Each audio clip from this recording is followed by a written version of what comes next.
Luigi Anselmi. Luigi Anselmiren poesigintza janik aski ezaguna da, nik uste gure poetarik nabarmenetakoa, duela 30 urte okerrezpanago edo gehiago hasitakoa, eta Bidadorzenak erraten zuen bezala, poeta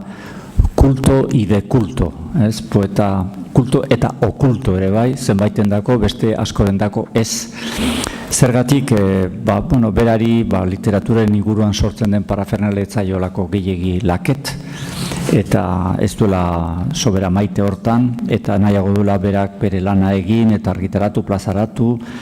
eta bestetik kultoa bai, betidanik bere ezagorretarik bat behar bada izan da,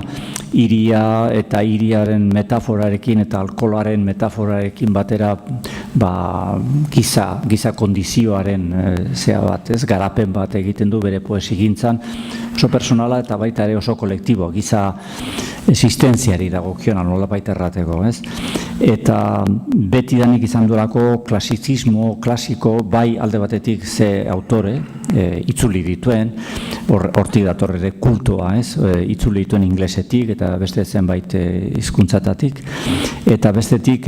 lapurtar klasikoaren aldeko eta hizkuntza jasoa eta benetan ongi landuaren aldeko joera izan duelako eta daukalako. Eta liburu hontan ere, ahantzerriko koplak, joko eginez kopak eta koplaekin ere berdintzu azaltzen zaigu, eta iruditzen zait beste urrats bat bere garapain poetikoan oso berezia, beti badu alako errebeldia punto bat, errebeldia baina eszeptizismoarekin tindatua, ironiarekin, eta gero alkohola ere metafora bat da adierazteko nora eza, nola paitere, ez? Eta hontan ere beti bezala bere ezaugarri horiek nik uste garatzen dituela,